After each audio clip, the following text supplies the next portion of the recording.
Compañeras y compañeros del curso propedéutico para entrar a la Universidad de Guanajuato y el Instituto Politécnico Nacional, reciban la más cordial bienvenida al canal de CONAMAT León. En la sesión de hoy, jueves 16 de abril de 2020, veremos 3 unidades. La quinta de la puntuación, la sexta del uso de grafías y la séptima de léxico y semántica. Previamente estudiamos el tema del lenguaje, las categorías gramaticales, la oración y la acentuación. Empecemos pues con la unidad número 5, puntuación. Debemos aprender a usar los siguientes signos de puntuación: el punto, la coma, el punto y coma, los 2 puntos, los puntos suspensivos, el paréntesis, las comillas y los signos de interrogación y exclamación. En la unidad número 5 de tu guía hay una descripción de cada uno de estos signos de puntuación y ejemplos que te ayudarán a entender cómo utilizarlos correctamente. Veamos algunos ejemplos. En este texto de Eduardo Galeano, que lleva por título Los Aliados, podemos ver distintos signos de puntuación. El primer párrafo inicia con H mayúscula y termina con un punto y aparte. En este primer párrafo podemos notar la presencia de la coma serial, la coma que sirve para separar elementos de una serie. El segundo párrafo inicia con E mayúscula y termina con el punto final. Todos los signos de puntuación fueron utilizados correctamente. Veamos otro ejemplo. Se trata de un fragmento de la novela Pedro Páramo de Juan Rulfo. En este fragmento puedes reconocer distintos signos como los de interrogación y las comillas, los signos de exclamación, punto y seguido, punto y aparte, una coma vocativa, etc. En este fragmento hay distintos signos de puntuación y fueron utilizados correctamente. En los reactivos de nuestro examen tendremos que reconocer en dónde debe de ir la coma, el punto, los signos de interrogación y de exclamación, etc. Ahora digamos algunas palabras sobre la unidad número 6. El tema de la unidad número 6 es el uso de las grafías. Sin embargo, en esta unidad hay un apartado especial acerca del uso de las mayúsculas. La unidad inicia con una serie de reglas acerca de cómo utilizar las distintas grafías y termina con cómo debemos utilizar las letras mayúsculas. Veamos ambas partes en orden. La primera parte tiene las reglas del uso de las grafías y ejemplos. Es importante poner atención tanto a la regla como a las excepciones. En esta lista tenemos superstición, que es un sustantivo, supersticioso, que es un adjetivo. Cuando los adjetivos terminan con oso u osa y vienen de sustantivos, deben de tener letra S. Por eso, palabras como supersticioso, supersticiosa, envidioso, envidiosa, llevan S y no Z. Pianista. Cuando las palabras terminan en ista, deben de llevar letra S. Inocencia. Las palabras que terminan con encia deben de llevar C, excepto hortensia, ya que hortensia debe de escribirse con S y no con C. Noviazgo. Cuando las palabras terminan con asgo, deben de llevar Z, excepto palabras como trasgo, rasgo y pelazgo. A la vista tenemos la excepción rasgo. Cuando las palabras terminan con bilidad, deben de llevar letra B, B labial. Pero hay excepciones como civilidad y movilidad. Tienes a la vista la palabra movilidad. Movilidad lleva V y civilidad también, porque las palabras móvil y civil llevan letra V. Carnívora. Si las palabras terminan con bora o boro, deben de llevar letra V, pero hay excepciones como la palabra víbora, que aunque termina con bora, lleva V labial. Consejera es un sustantivo, termina con gera y por eso lleva J, pero hay una excepción a esta regla y esa palabra es ligera. Ligera es una excepción a la regla que dice que las palabras terminadas con gera deben de llevar J. En esta lista tenemos al final la palabra humano. Cuando las palabras inician con UM, deben de llevar H antes, una H al inicio de la palabra, pero hay excepciones como la palabra umbral, umbría y umbilical. Por todo esto, considero muy importante prestar atención tanto a las reglas como a las excepciones. Ambas son de gran ayuda para reconocer cuando las palabras fueron escritas con ortografía correcta o con ortografía incorrecta. Pasemos a la siguiente parte, la de las mayúsculas. Los textos anteriores pueden servirnos. Veamos en primer lugar el de los aliados. El texto inicia con H mayúscula. Esta H es mayúscula por dos razones. La primera es que es la letra inicial de un nombre propio, Hernán, y la segunda razón es que es la letra con la que inicia el texto propiamente dicho. Por ambas razones, la letra H es mayúscula.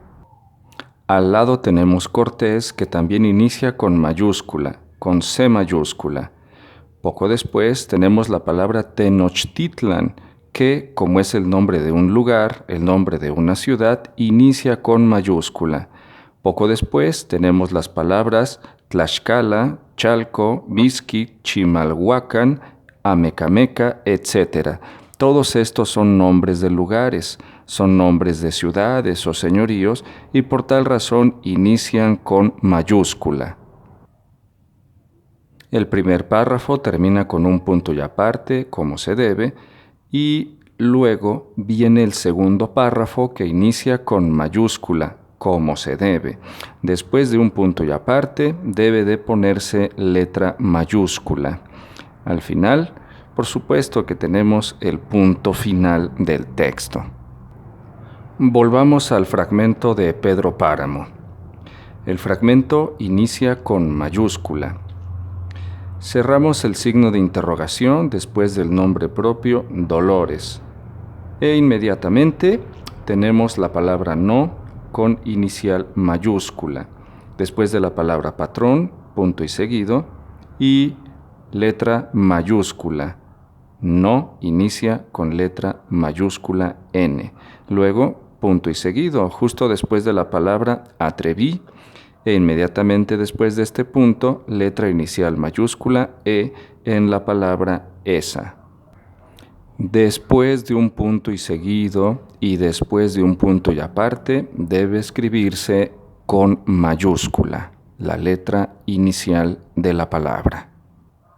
Ahora bien, después de un signo de interrogación o de exclamación de clausura, también debe de escribirse letra inicial mayúscula. Por ejemplo, después del signo de exclamación de clausura, aquí tenemos una letra mayúscula en la palabra yo. La letra yo inicia con mayúscula porque está después del signo de exclamación de clausura. Pues bien, estas son algunas reglas acerca del uso de las mayúsculas. Pasemos a la unidad número 7. El tema de la unidad número 7 es léxico y semántica. La unidad está integrada por los siguientes puntos: sinónimos, antónimos, homónimos, homófonos, analogías, tropos, figuras retóricas, construcción y reconstrucción de textos, inferencias lógicas y corrección gramatical. Veamos. Los sinónimos son palabras que tienen significados semejantes, como por ejemplo albas y blancas. Los antónimos son palabras que tienen significados opuestos, como por ejemplo ubérrimo, que quiere decir muy fecundo, e infecundo. Entre albas y blancas hay sinonimia y entre ubérrimo e infecundo hay antonimia. Ahora tenemos un ejemplo muy interesante. La llama tiene suave pelaje. Aquí la palabra llama se refiere al animal. En cambio, en se apagó la llama, la palabra llama no se refiere al animal. A estos términos les llamamos homófonos porque suenan igual, pero también reciben el nombre de homónimos, ya que no solo suenan igual, sino que también se escriben igual, aunque sus significados son diferentes. A estos términos les vamos a llamar, más que homófonos, homónimos. Llama y llama son sustantivos. El primero se refiere al animal y el segundo se refiere a el fuego. Continuemos. A la vista tenemos un ejemplo de homófonos, de palabras homófonas.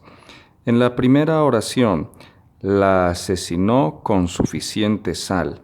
La palabra asesinó, de asesinar, quiere decir salar la carne para que se conserve. En el segundo ejemplo, la asesinó con un puñal, tenemos la palabra asesinó, que viene de asesinar y que se refiere a quitar la vida con crueldad. Asesinó y asesinó son palabras que suenan igual, por eso decimos que son homófonas, pero sus significados son diferentes. Además, podrás notar que la palabra asesinó lleva C, mientras la palabra asesinó lleva S. Asesinó con C y asesinó con S no significan lo mismo. De ahí este par de ejemplos ilustrativos sobre las palabras homófonas. Continuemos. Este es un ejemplo de analogía. La analogía es una relación de semejanza entre dos o más cosas que son diferentes. Una parvada es un conjunto de aves y una jauría es un conjunto de perros. Podríamos decir que el ave es a la parvada o el pájaro es a la parvada como el perro es a la jauría. Ahí un ejemplo de analogía. A continuación leemos, se fue cual golondrina que abandona el nido. Con este ejemplo ya entramos en el campo de los tropos. En se fue cual golondrina que abandona el nido tenemos una comparación. La palabra cual nos permite identificar que se trata de una comparación. Cuando aparece la palabra cual o la palabra como o la palabra igual o igual que o como si, se trata de una comparación. Esas palabras son clave. Cual como e igual para reconocer a la comparación o símil, que es uno de los tropos de este apartado. El otro es la metáfora. Veamos algunos ejemplos de metáfora. He aquí 3 ejemplos de metáfora. Trompetas de barro, que se refiere a los picos de los gansos. El dragón de los 1000 ojos, que se refiere a la noche, al cielo estrellado, al manto nocturno. Y liba de las mudas estrellas, la saliva. Aquí, mudas estrellas se refiere a las flores, de las que las abejas beben el néctar. Estos son 3 ejemplos de bellas metáforas. Continuemos. En el apartado de las figuras retóricas tenemos 3: la hipérbole, la paradoja y, por supuesto, la alegoría. La alegoría podría ser definida como una metáfora prolongada. La paradoja es cuando ciertas expresiones o frases poseen una aparente contradicción. Aquí tenemos un ejemplo: muero porque no muero. Un verso de Teresa de Ávila. En este verso notamos una aparente contradicción. Aquí hay una paradoja. Y la hipérbole, que consiste en la exageración de alguna característica. En este verso de Quevedo tenemos un buen ejemplo de hipérbole. Érase un hombre a una nariz pegado. De esta manera, el poeta nos dice que la nariz de este personaje era sumamente grande. Érase un hombre a una nariz pegado, es ejemplo de hipérbole.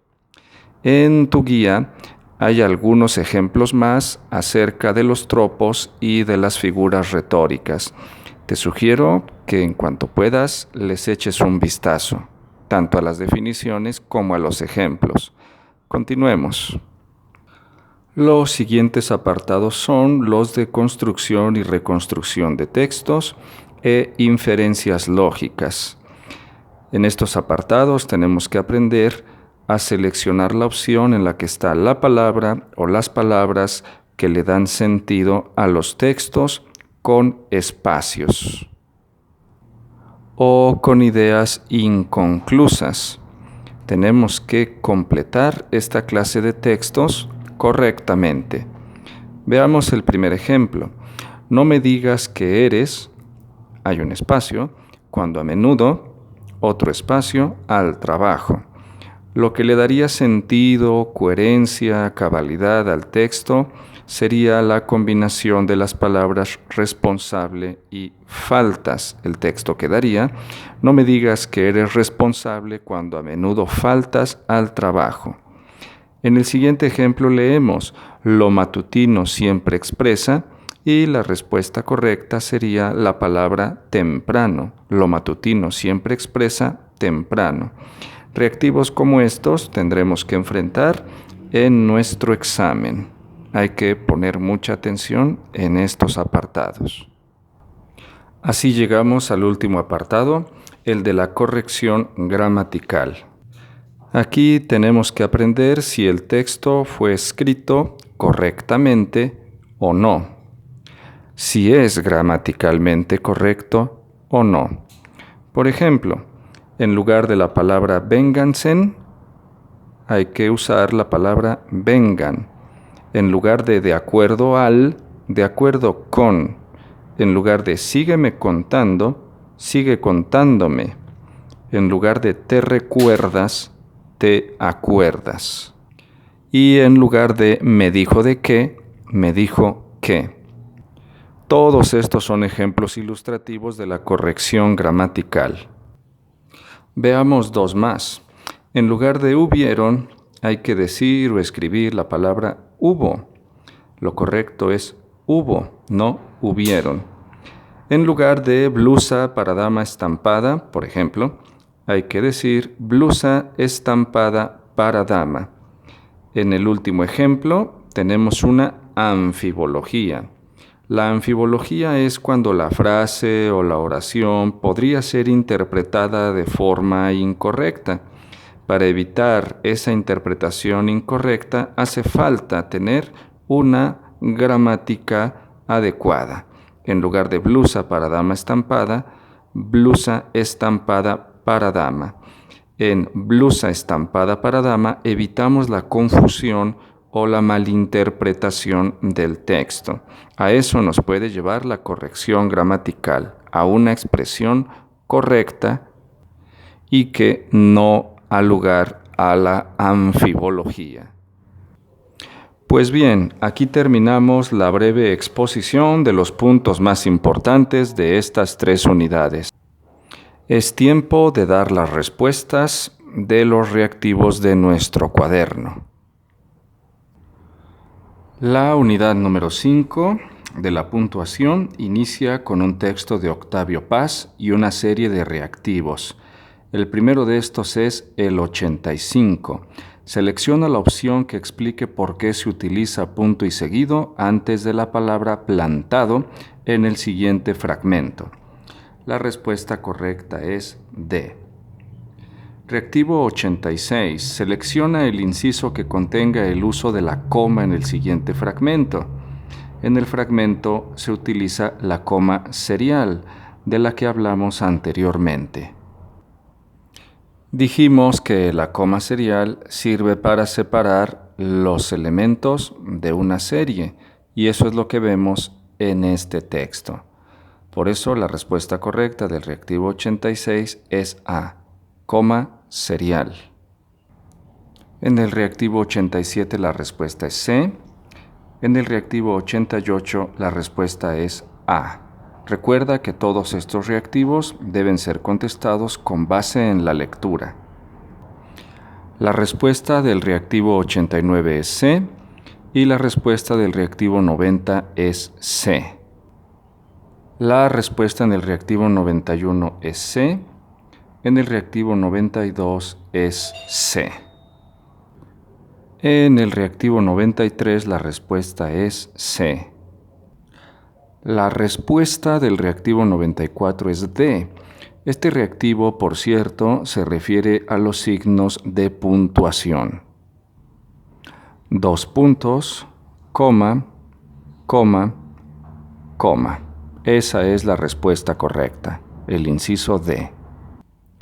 La respuesta correcta del reactivo 95 es A, es decir, punto y signo de exclamación. Observa que en el texto tenemos la conjunción sí, falta el punto, y en el final hace falta el signo de exclamación de clausura, justo después de la palabra amigo. Por eso la respuesta correcta es A. En el reactivo 96 la respuesta es C. Este reactivo se refiere al uso de el punto y coma. Tenemos que indicar en qué inciso fue usado incorrectamente el punto y coma. Por eso la respuesta está en el inciso C. Ya estamos en los reactivos de la unidad número 6. La unidad número 6 inicia con un texto que lleva por título Invitación a la cortesía. Reactivo 97. Selecciona la opción que contenga un fragmento del texto anterior, Invitación a la cortesía, con ortografía correcta. La respuesta es C. El reactivo 98 es, selecciona la opción que solo contenga palabras con uso correcto de grafías. La respuesta correcta es el inciso A.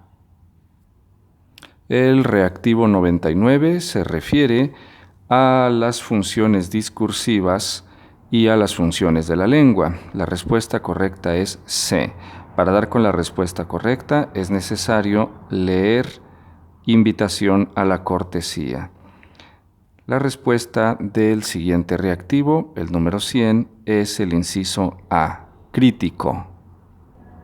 Todos estos reactivos hay que contestarlos con base en la lectura del texto correspondiente. La respuesta correcta del reactivo 101 es D. La respuesta correcta del reactivo 102 es C. La respuesta correcta del 103 es D. En el 104 la respuesta es D. En el 105 la respuesta es D. El siguiente reactivo es el 106 y la respuesta correcta está en el inciso C. La respuesta del reactivo 107 es B, del 108 es D.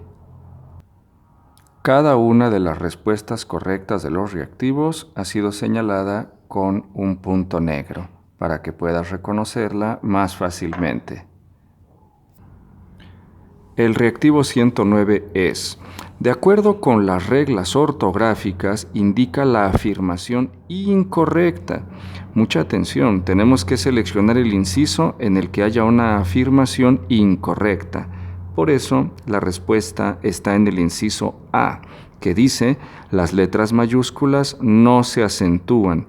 Esto es incorrecto, las letras mayúsculas tienen que acentuarse. De ahí que la respuesta de este reactivo esté en el inciso A. El reactivo 110 es el último de esta unidad. La respuesta correcta me parece que está en el inciso D. Pasemos a la última unidad, la de léxico y semántica. Esta unidad inicia con un texto de Julio Cortázar que lleva por título Continuidad de los parques y una serie de reactivos. Veamos. Reactivo 111. Selecciona la opción que contenga una comparación. La respuesta correcta está en el inciso B. Observa que en el inciso B tenemos la palabra como. Hace un momento dijimos que palabras como esta nos sirven para reconocer a la comparación o el símil. Comparación y símil son lo mismo. Avancemos. Reactivo 112. Selecciona la opción que relacione correctamente las palabras subrayadas en las oraciones de la columna izquierda con las categorías gramaticales en la columna derecha. Por supuesto que la respuesta correcta la encontramos en el inciso C. Nota que solo en el inciso C tenemos la relación 5A. En 5, la palabra subrayada es en, y en A, la palabra es preposición. Solamente en este inciso, el C, vemos la relación 5A. Así damos con la respuesta correcta, C. Por cierto, el tema de las categorías gramaticales lo estudiamos en la unidad número 2. Vamos a los siguientes reactivos. La respuesta del reactivo 113 es B. La del 114, C. La del 115, C. La respuesta del 116 es B. Del 117 es A. La del 118, B. La del 119, A. La respuesta del reactivo 120 es A. La del 121, A. En el reactivo 121 la respuesta correcta es A porque solo A tiene la palabra hubo, que es la palabra correcta, hubo. La respuesta para el 122 es A. En tu guía está la definición de solecismo. Si vuelves a leer el párrafo, hubieron grandes plagas durante la Edad Media, te podrás dar cuenta de que la respuesta correcta sí que es el inciso A. En hubieron grandes plagas durante la Edad Media hay un ejemplo de solecismo. Indicamos anteriormente que en lugar de hubieron hay que escribir o decir hubo. La respuesta del reactivo 123 es C. Del 124 es B. En el inciso B tenemos la corrección de la anfibología. Ya explicamos qué es la anfibología. Hemos llegado al último reactivo. Señala la expresión que corrige la anfibología siguiente. Es un reactivo que también se refiere a la anfibología. La respuesta correcta la vemos en el inciso A. Ahí está la corrección que corresponde a la anfibología presente en perdió a un amigo que no se dio cuenta. La respuesta es A. Con este reactivo terminamos la sesión de hoy. Por favor, hazme saber tus dudas o comentarios al respecto. Y no olvides trabajar con tu guía y con tu cuaderno de reactivos. Compañeras y compañeros, hasta pronto. Cuídense mucho.